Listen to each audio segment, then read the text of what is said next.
it's just gonna be opinions at the Yeah. end of the day. I don't know if you can ever get anything that's gonna say, okay, this person, like, how do you measure that? This is strictly based off someone's opinion. Yeah, who to say? I mean, Joe Budden at number 3 pissed everybody off, but if that was that person's opinion, that was that person's opinion. It's some people that have put Joe Buttons in the top 3 out there. Mhm. Obviously, it may not be a lot of people, but I know people who roll Joe Buttons hard, especially coming from Jersey. Come on now. Yeah. You know what I mean? But yeah, I mean, you know, shout out to Waledo, MMG, and all that over there, man. Definitely, you know what I mean? Can't wait to see, especially Ross's album coming out in a couple of days here. Can't wait to hear that joint, man. Port of Miami. August 9th. Yes, sir. Yeah, yes, man. sir. But you're tuned into the Hip Hop Uncensored podcast with your brother, Old God, and Sandman going in today. Sandman, I want to defer to you. Toni Morrison unfortunately passed away. Yeah, Toni Morrison. She was a narrative lion that's coming from the Wall Street Journal. She wrote a number of books, one of them being the book Beloved that was also turned into a movie. Oprah and I believe Danny Glover played in that movie. She got a Pulitzer Prize for that. Very, very influential for the culture of Black people, African Americans, and just anybody who appreciated good work and good writing and things like that. I'll read a brief excerpt from the Wall Street Journal real quick, and then we can get our perspective on Toni Morrison now. A literary lion whose narrative voice soared from deep tenderness to searing power in Beloved, Song of Solomon, and other novels died Monday night in New York. Her publisher, Alfred A. Knopf, said she was 88 years old. Now, Miss Morrison, who had a career as an editor before turning to fiction, created unforgettable worlds that chronicle the African-American experience. She collected literature's highest honors, including the Nobel Prize in Literature, the first Black woman to do so, as well as the Pulitzer Prize for Fiction in 1988. In her 1993 Nobel address, Ms. Morrison said the vitality of language lies in its ability to lament the actual imagined and possible lives of its speakers, readers, and writers. Although its poise is sometimes in displacing experience, it is not a substitute for it. It arcs toward the place where meaning may lie. Oh God. Obviously a Black history icon. Yeah. One of the first to do so many things as an African American. What do you think, man? Just not knowing brief things about her, not a lot, obviously.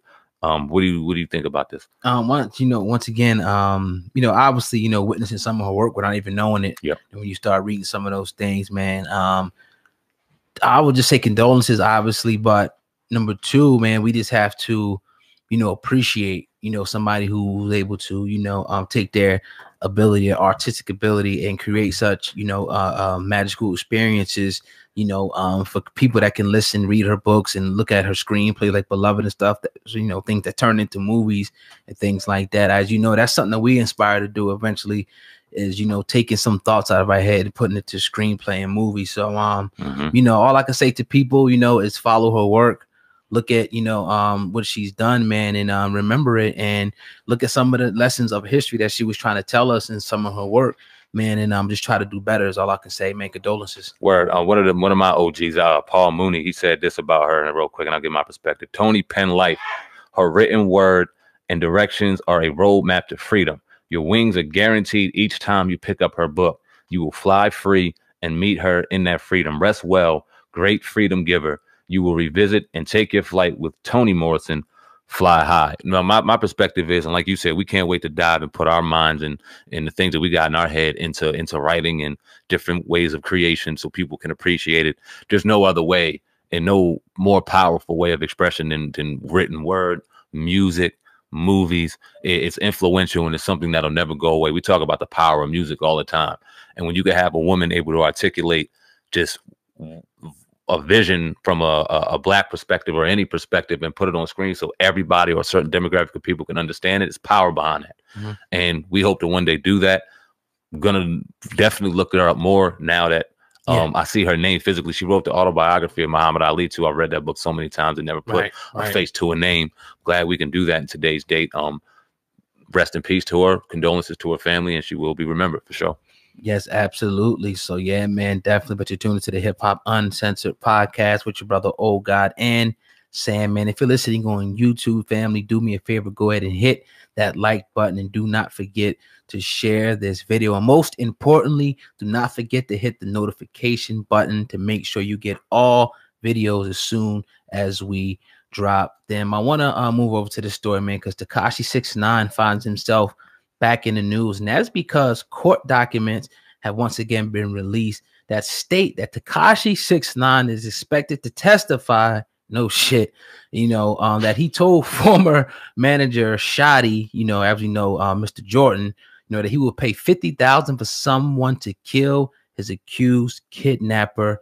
I'm not going to repeat his name right now anyway, but now Tekashi is referred to as CW number 2, short for cooperating witness. The paperwork states that CW2 will also testify about conversations CW2 had with Mel Murder and Jordan, once again, who was Shotti after the robbery, including a conversation that took place as Jordan and Jones brought a assault rifle to Tekashi's house for protection after the robbery. Now, the trial was also expected to detail the inner workings of the 9 Trey gangsters, including how Tekashi allegedly paid thousands of dollars to Jordan to pay members of 9 Trey who were incarcerated. Also, they want Tekashi to come out and cooperate and tell them about the time that his crew allegedly jumped Trippie Redd, the rapper, and Tekashi has to give them all information regarding to any altercations that they had with the rapper Casanova 2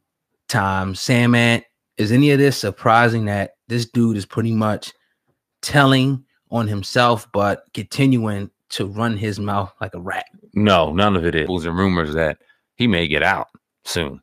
And when you read all of this, it's like, okay, so you done told on everybody in the goddamn world that you ever came in contact with. I'm surprised you ain't telling on fucking old 6th grade classmates and shit like that. But now telling on yourself, how aren't you going to do time? You're conspiring to this, putting hits out here, drug lording here. You're admitting it. So I don't give a fuck who else you tell on. To me, you look more like a fool. It looks even crazier. Yeah. But how don't, and correct me, and I apologize for my naive in this, but how doesn't somebody like that do time? Nah, it's just, and the thing, yeah, it's obvious, but it's like, it makes him look more like a weasel, like a squealing pig. Cause just like, dog, you're now telling the people that you was all the way in with this shit. You know what I mean? Straight up and down, that you was, or whatever it took to do, putting bags on niggas' heads, doing this, you was all the way in this. You lived this lifestyle. As soon as the police cracked you, you started squealing like a fucking rat. Now, but it's like you was all in.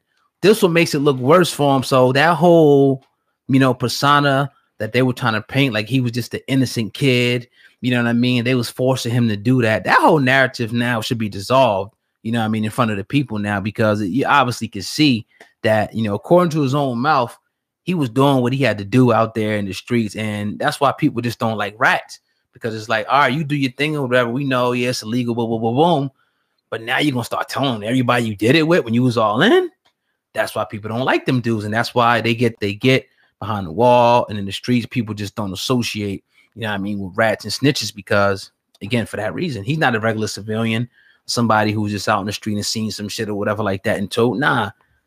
According to his own words, he was all in. My thing is, if he does get out, he's about to testify that he put hits out on people that's walking around these streets living right now.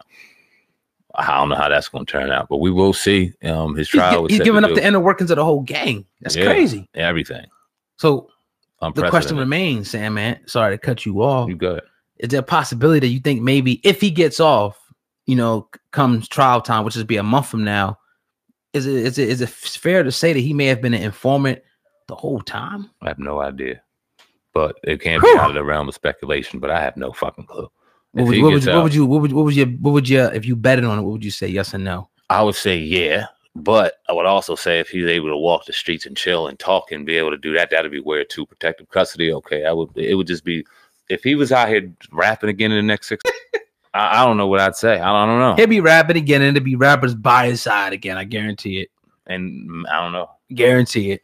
Well, but I don't know. I don't know. Some of the rappers that are on here talking and talking shit about him now. Are you saying gonna be out there doing that? You never know, man. Because what you see right now in the industry, next to whoever's hot, they want to get next to him. Obviously that whole snitch moniker thing is something that's gonna repel most people, but just some people ain't gonna give a damn. That's gonna want to get that feature, that single, especially if he comes out again, which could possibly happen. Because he ain't really missed that much of a beat if he gets out September, October. yeah, I expect him to be making music again. I don't think he's gonna go in no fucking shell and crawl underneath it and go hide. And nah, he's gonna be right back out there paying security, paying people, doing what he did before. Probably even bragging about how he beat a fake case. Remains to be seen. And why he had to snitch, because he was a victim. You think he'll spin it like that? They're gonna spin it that crazy? That's how I mean, we've seen crazier. I tell you what, if we do see people that are out here now on wax saying that, and they do work with them, y'all just gave us a green light to tear y'all asses up. So his girlfriend, remember about a couple weeks ago, we didn't talk about this on the podcast, but everybody was talking about, she said he would be getting down to 6 months or something like that. She kind of posted this subliminal message. And so, like I said, if this dude, if he hits the streets, you know, in the next couple of days, I just don't see it. You know, that's something.